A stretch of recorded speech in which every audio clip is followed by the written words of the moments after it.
A few years ago, when we pictured artificial intelligence taking over the workplace, the image was almost always cinematic. We imagined metal titans marching into offices, literally shoving us out of our chairs.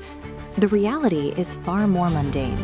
The shift is happening quietly inside customer service portals, inside code editors, and basic software suites we stare at for 8 hours a day. For the people sitting behind those screens, it creates a persistent anxiety.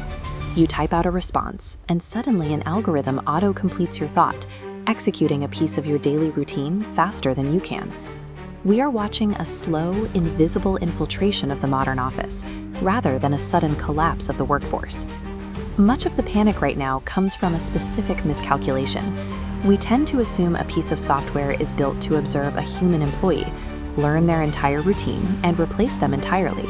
To understand what is actually happening, we have to look closely at what daily employment really is. A job functions as a bundle of distinct, highly specific tasks. Software precisely targets the most predictable segments of that bundle: the data entry, the daily scheduling, and the repetitive formatting. Navigating the next decade means auditing your own day. You have to identify exactly which of those daily microtasks run on predictable patterns, because those are the areas software will absorb first. Let's look at a historical example: customer support.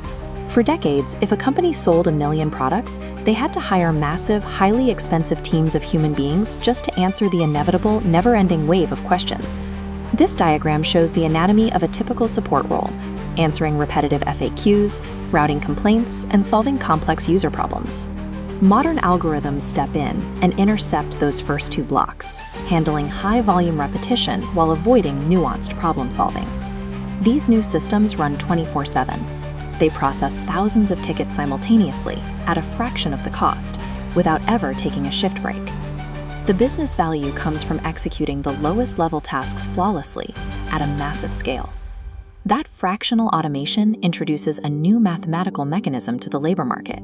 Call it the 30% threshold. This chart shows human-hour requirements. If a tool handles 30% of the workload, the baseline shifts. On this trend line, companies freeze hiring, rerouting budget into automation. Output rises sharply while headcount stays flat. The financial incentive is absolutely obvious. A business can seamlessly scale its operations, handle more clients, and generate far more revenue, all without absorbing the cost of new hires. This creates a silent tightening of the global job market.